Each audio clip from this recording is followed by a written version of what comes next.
Hi, my name is Charlie and this is my 2020 review of the Pixel 2 XL. The Google Pixel 2 XL was released on October 19, 2017 with a starting price of $849. At the time, the specs were definitely not worth the high price, especially since Google and other wireless carriers have promotions only a few months after the release. Also, phones in general depreciate in price rather quickly. Disclaimer: I purchased the 64GB Google Edition in white, secondhand from Swappa, on October 29, 2019 for only $160. My second T-Mobile SIM has been on the phone since I purchased it, so it's my secondary device and not my main phone. Despite that, I'd say I used the phone long enough to fully understand it. Here are my thoughts after an actual long-term use. When the Pixel 2 XL was first released, I was immediately drawn to the white version, or as many would call it, the Panda Edition. While I do adore pandas, I would say it more resembles a penguin because of the orange power button. I love the aluminum body, but unlike plastic and glass backs, it doesn't support wireless charging.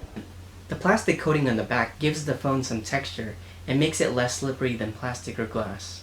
Based on the experience of others online, and Zach's durability test, I know that the coating is too thin and scratches really easily. The glass back on top, as I understand it, is to allow the antenna to provide a better signal. To prevent any scratching on the aluminum and glass, I opted for a screen protector. Luckily, my friend gave me a spare D-brand skin that matches the color and matte texture of the device.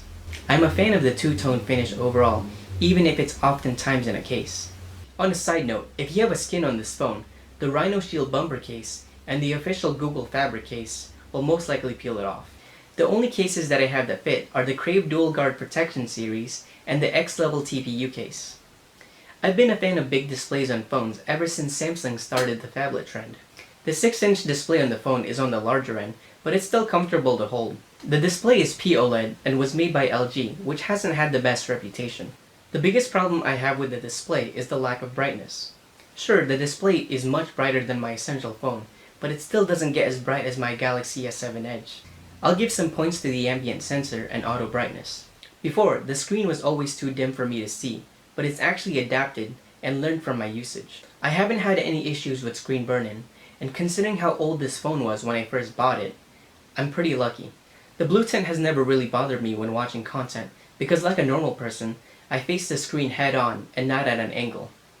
The only time this is an issue is when I'm editing photos. I noticed whenever I posted something on Instagram and viewed it on another device such as a Samsung or iPhone, the picture is always more saturated than anticipated. I stopped using Snapseed and editing photos on this phone for that reason. But that's not a big deal for me anyways because I prefer editing on the desktop. If that's an issue for you, the best way to combat that is to set the display to saturated. Boosted still gives off a blue tone look. The 1440p resolution, I think, is the perfect balance for a phone. 4K isn't necessary on smaller devices, and 1080p on larger displays would stretch out the pixel density. Although I prefer 16:9, the 18:9 aspect ratio that phones have transitioned to actually make a lot of sense, because they make the phone much narrower and easier to hold. If you watch some of your favorite YouTubers, you may have noticed that some of them has switched to the 18:9 aspect ratio, which takes full advantage of the display without having to stretch their video. The problem now is some phone displays have increased to 18.5:9, 19:9, 19.5:9, and even 20:9.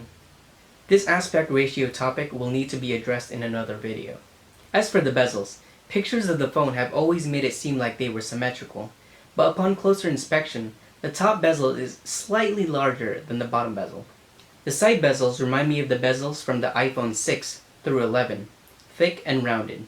The difference is, it's much more difficult to find tempered glass screen protectors for this phone. I actually had to try 3 different brands from Amazon before finding one that actually stayed on and fit with my cases.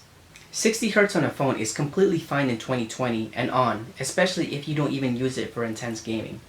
The average user scrolls through different social media platforms and websites, so when I'm scrolling through social media, I don't need 90Hz or 120Hz because I'm gonna stop and look at a picture anyways before scrolling on. Who's gonna read text while scrolling quickly anyways? I've already experienced the Snapdragon 835 processor on the Essential phone, which is mostly stock Android, so it's not much different at all. The Adreno 540 GPU is also the same as the Essential phone, so playing games today still won't be an issue. I will admit though, that I don't play any intensive mobile games. Moving on to storage, the 64GB was a downgrade from the 128GB that I had on my Essential phone. But because of the unlimited original quality backup on Google Photos that I have until January 16, 2021, it's not a big deal breaker. I should say shame on you, Google, for making me attached to a service and then taking it away from me only to sell it back to me. But like I've said previously, I like to make backups on my computer anyways, on top of using Google Photos. I'm pretty sure this is just my anxiety of losing my data. Also, you can get the 128GB option if you like to keep everything stored locally on your phone. 4GB of RAM isn't enough for power users, but for normal people, going back to an app and watching it reload for only a few milliseconds longer isn't a big deal. The Pixel 2 XL battery has a max capacity of 3,512 mAh. When I first set up the phone, I immediately installed AccuBattery, which showed that the battery health was still at 90%. I really lucked out on this phone. Mind you, the initial measurement of the battery health is not an accurate representation until you get an average after several charges. Fast forward 11 months later, the battery health is down to 88% with a max capacity of 3,102 mAh. To keep the battery healthy, I try to keep the charge between 30% and 80%, but sometimes I don't hear the charge sound, so I let it charge all the way to 100. As you can see from the number of charging sessions, I have actually spent a lot of time with this phone. On average, I get between 4 to 5 hours of screen on time, depending on how heavily I'm using the phone, and when I'm not binge watching YouTube videos, I can get between 5 and 6 hours. On days when I have used the phone and take lots of pictures and 4K video, the battery drains a lot faster, but thankfully, the 18-watt fast charging is enough to top off the phone and get me through the rest of the day. As mentioned earlier, the aluminum body does not allow for wireless charging, which is quite unfortunate because I have a lot of wireless chargers laying around the house to help top off all my devices and to help reduce wire clutter on the floor. Luckily, topping off the phone with a wired charger doesn't take long at all for me to miss it. When I first set up the phone, it was still on Android 9 Pie. When it was updated to Android 10, the screen on time was not affected, but the standby time significantly improved. Instead of draining 7 to 10% overnight, it's now only draining between 1 and 2%. That's on par with the standby time on some iPhones. Great optimization, Google. At the time of this video, Android 11 has already been released, but I've based all my findings on Android 10. We'll see if the battery and performance improve at all when I update it. With Android 10, my experience has always been smooth, and I have yet to experience lag or stuttering. Sure, people complain about the 4GB of RAM, but again, I don't mind waiting a few seconds for an app to reload, if it happens to. I usually keep all my apps open in the background, and I have never experienced my music to be forcefully closed. So in my opinion, 4GB of RAM is enough. Because I prefer getting phones manufacturer unlocked, there's no unwanted carrier bloatware on the device, which leaves plenty of space for all the apps that you actually want. This is something to keep in mind so you don't buy Verizon exclusive devices, which are often bootloader locked. I wish the phone had Band 71 for T-Mobile, but it definitely helps that it supports Wi-Fi calling and texting when service is an issue. The call quality of the phone has always been clear to me, and I've never had any complaints from anyone that I've talked to from it. The mic quality is quite decent. Upon playback, the sound is clear and full, but I have heard better from my 4-year-old Galaxy S7 Edge. Also, I have noticed from other reviews that the mic quality of the Pixel 3 and 3 XL is a downgrade from this. I missed out on the Nexus series, so this is my first Google phone. This is also my first experience with a phone that has dual front-facing speakers. Compared to the Essential phone, the speakers in the Pixel 2 XL are much louder, but I can't say they are the best sounding. While the quality of the speakers are fine for everyday use, I do wish that they had more bass and were less tinny when the volume is increased. If you like to blast music for long periods of time, it's best to use a Bluetooth speaker. At this point, there's really no need to reiterate that Google's camera software is one of the best in the industry. Sure, I have used Gcam on my Galaxy S7 Edge and my Essential phone. Having the actual stock Google camera is a better experience. There's no need to wait for updated ports or waste time searching for one that actually works on your device without any bugs. Just the pure stock app. The autofocus on the 12 megapixel camera is just as fast as the one on my Galaxy S7 Edge, but the advantage is how fast the shutter speed is when pressing the capture button with almost no delay. I've taken many of my favorite photos using this phone. Even now, I'm still amazed by the HDR processing of the phone. With HDR off, photos in darker settings tend to be grainy, but with HDR and HDR+, that problem is fixed. For me, there's not a noticeable difference between HDR and HDR+. Because of that, I decided to turn the toggle off, which means HDR+ is always on. Many people say that the video quality of Pixel phones isn't the best, but with the right lighting conditions and correct orientation, they turn out fine. Google just has a little bit of optimization to do.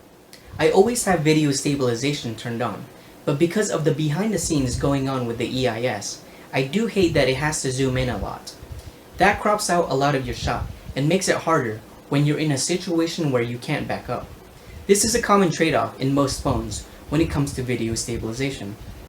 The 8 megapixel front-facing camera is an improvement from the Essential phone because of the 25mm wide lens that allows for more people to fit in a group selfie without using a selfie stick and without having to angle the phone in a way to fit everyone in the shot. Just like the back camera, I love the processing of the front camera. The contrast of the photos make them Instagram ready even without editing. I also appreciate that night sight isn't exclusive to the back camera, unlike the iPhone 11 and 11 Pro. I never liked using the front-facing flash of the screen because the light is always too blinding and too aggressive. I don't often use the front-facing camera for recording videos, but I would say it could definitely be improved if it offered a wider shot and didn't crop in as much.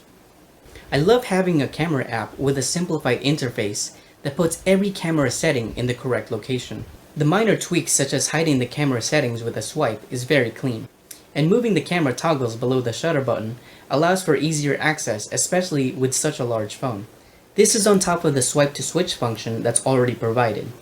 Aside from astrophotography, most of the camera features that are on the Pixel 3 series and Pixel 4 series are also on the Pixel 2.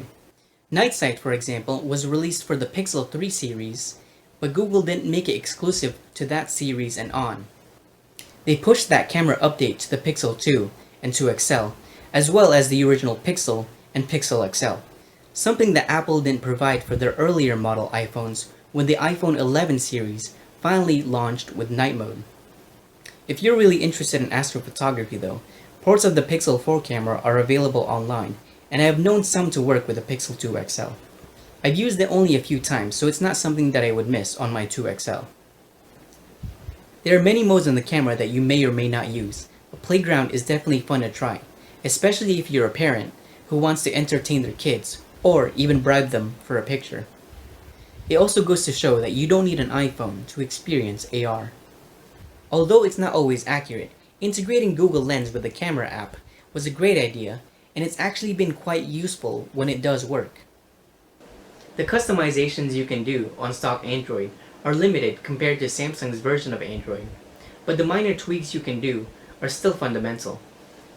Because the phone is fairly large, one of the monthly updates for Android 10 finally added the ability to swipe down anywhere on the home screen to get to the notification drawer, something that I was already used to on Samsung Experience and Nova Launcher. Sure, you can swipe down using the fingerprint scanner on the back. Having this option is also beneficial. The styles of this phone are also pretty neat because you can select from the preset themes or customize it all yourself. It reminds me of some of the features you can do on Nova Launcher. As someone who used to customize a lot using Nova Launcher, I was surprised that the only thing that I changed was making the notification icons look like Samsung's. The LED notification light is a dying breed on most modern smartphones. I'm surprised that even Samsung, who I'd say provides the most features of any manufacturer, has also removed it beginning with the Galaxy S10 series. Just like the Essential phone, I didn't make the Pixel 2 XL my main phone because of the incomplete compatibility with my Samsung Gear S3. I won't delve in too deep with that here, but basically, the default messaging apps do not sync together because Samsung has its own proprietary messaging app.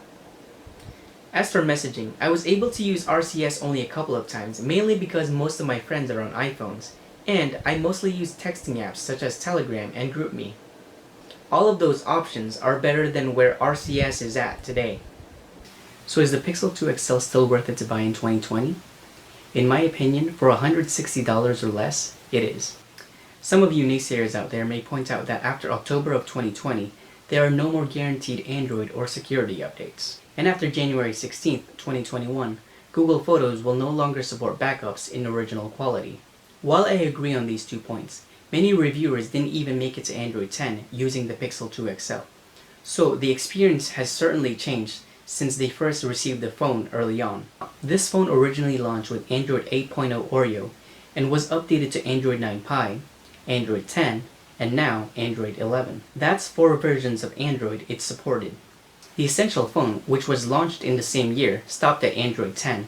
What's worse than that is the Samsung Galaxy S8 and the LG G6, which all launched in the same year, are stuck on Android 9 Pie. What's even more impressive is how this phone was able to upgrade to Android 11 before even the most recent smartphones today. It won't make it to the official Android 12, even though the Snapdragon 835 processor is more than capable of handling it. If you're a budget-conscious tinkerer like me and still love to mess around with ROMs, then this phone will definitely still work for you. Lineage OS support will most likely continue support for it, thanks to developers. So if you decide that you want to buy one, I'd like to point out that it's important to find one with a fairly healthy battery, or at least to get the battery replaced. If you currently have the phone, you'll save so much more money in the long run just by replacing the battery.